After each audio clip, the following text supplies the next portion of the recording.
體育運動科學係形體學 Department of Sports and Science and Physical Art， 主要係愛嚟探討人類喺激烈運動情況之下嘅所有行為 behaviour under excitement。Dr. Dam， 你係透過乜嘢運動去研究嘅呢？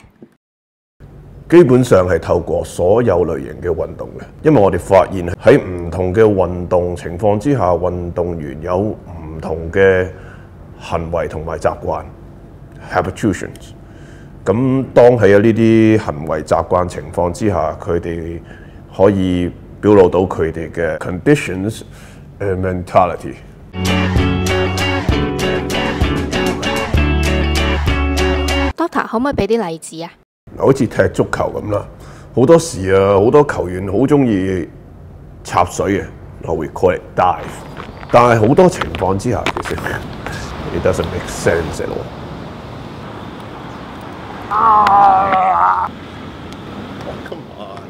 我哋經過研究就係話，如果隻腳可以踢到個頭嘅嗰個 probability 係少之又少。嗱，若然你係要扮有呢個 headshot 出現。Headshot 其實要經過好周詳、好細密嘅計劃鋪排 ，not like this。嗱，喺呢一個情況之下，兩位球員第一重心係保持偏低嘅，所以係非常之穩健。第二，兩位球員並冇高速移動，相信係好難有足夠嘅衝擊力，令到是但一方立即倒地。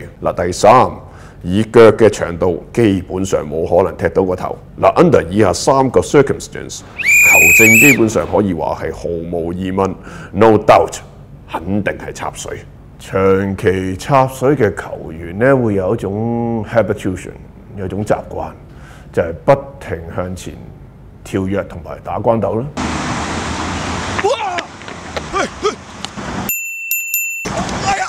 Doctor， 如果就呢個例子，插水球員可以點樣改進呢？咁你試下唔好抱住個頭啊，你試下抱住個膝頭，因為膝頭同個地下同佢踢上嚟嘅接觸點比較接近嚇，可信性會比較大啲。而且只要你個 timing 係捉得好，加上呢個適當嘅痛楚演繹嚇，切記唔好浮誇。咁樣呢，因為撞擊帶上嘅傷害咧嘅可能性係大大提高，我相信呢個時候球證亦都會舉棋不定。咁而家有冇邊個專業球員可以做參考呢？皇馬嘅 C 朗啦，佢喺 timing 啊或者質素上比較成熟。如果你話進取型就有洛賓啊、列貝利咁啦，巴西個尼馬就真係有待改進啦。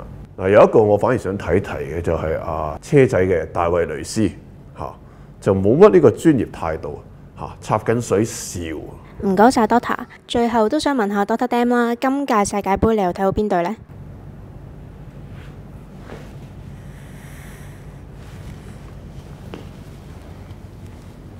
What's this? Huh?